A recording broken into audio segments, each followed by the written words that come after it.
Lorsqu'on a une liste statistique comme celle-ci, on peut aussi se demander la question, quel est le centre de la liste? Mais pour pouvoir répondre à cette question pour une liste aussi grande, essayons d'abord de comprendre le concept de centre de liste avec une petite série statistique comme celle-ci.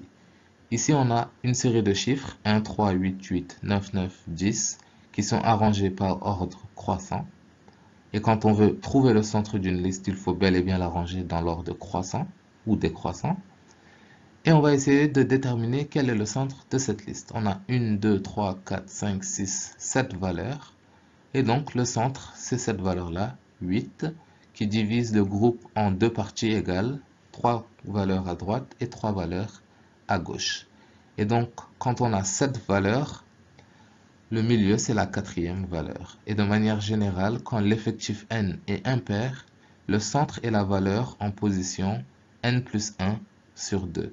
Donc ici, on avait n égale 7, cette valeur dans cette liste. Donc le milieu, c'est 7 plus 1, 8, divisé par 2, 4. La quatrième valeur, 1, 2, 3, 4, et 8 est en quatrième position, en effet. Si on ajoutait un chiffre à cette liste, par exemple 13, cette fois-ci, le milieu n'est pas un des membres de la liste. Le milieu est ici, car c'est là où on a une division de 4 chiffres à gauche et 4 chiffres à droite. Et on peut considérer que le milieu ou le centre de cette liste, c'est tout simplement 8,5. Le centre entre la valeur précédente et la valeur qui suit ce milieu. Et donc, quand on a 8 valeurs ou un nombre pair, on va prendre la moyenne entre les deux chiffres qui entourent le centre. Donc, quand l'effectif n est pair, le centre est la moyenne entre la valeur en position n sur 2 et celle en position n sur 2 plus 1. Par exemple, dans notre cas, on a 8 valeurs. Donc, le centre, c'est la valeur, c'est la moyenne entre la valeur en position n sur 2, 8 sur 2, 4, et celle en position n sur 2 plus 1, donc 4 plus 1, 5. Donc, on va regarder les deux valeurs, la quatrième et la cinquième, 8 et 9, et on prend la moyenne de ces deux valeurs pour obtenir 8,5. Et donc, c'est comme ça qu'on obtient le centre de la liste d'une liste paire. Donc, le centre d'une liste ordonnée, on l'appelle généralement la médiane d'une liste.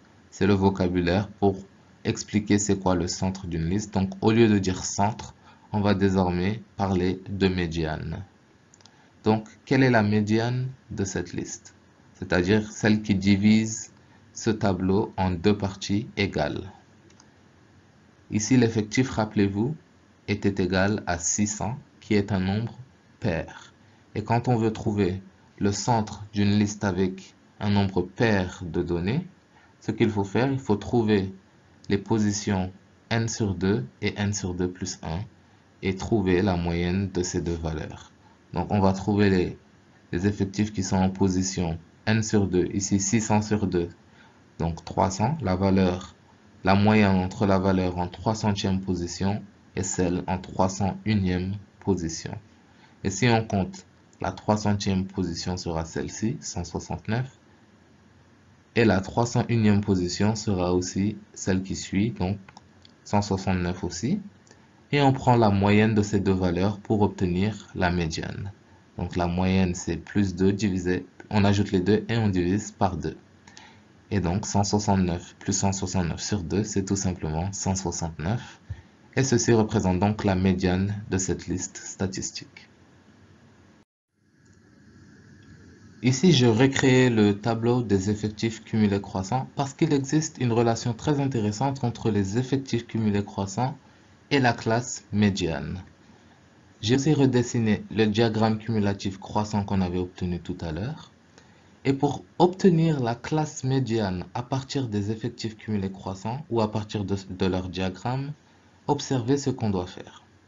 On a ici 600 personnes, un effectif de 600 personnes.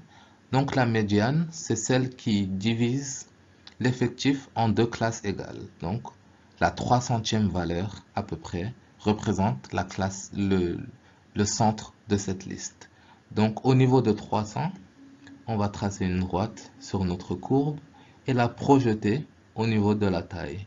Et donc le chiffre va projeter exactement sur la médiane de notre liste. Et ici, on peut déjà voir que la médiane est entre 160 et 170.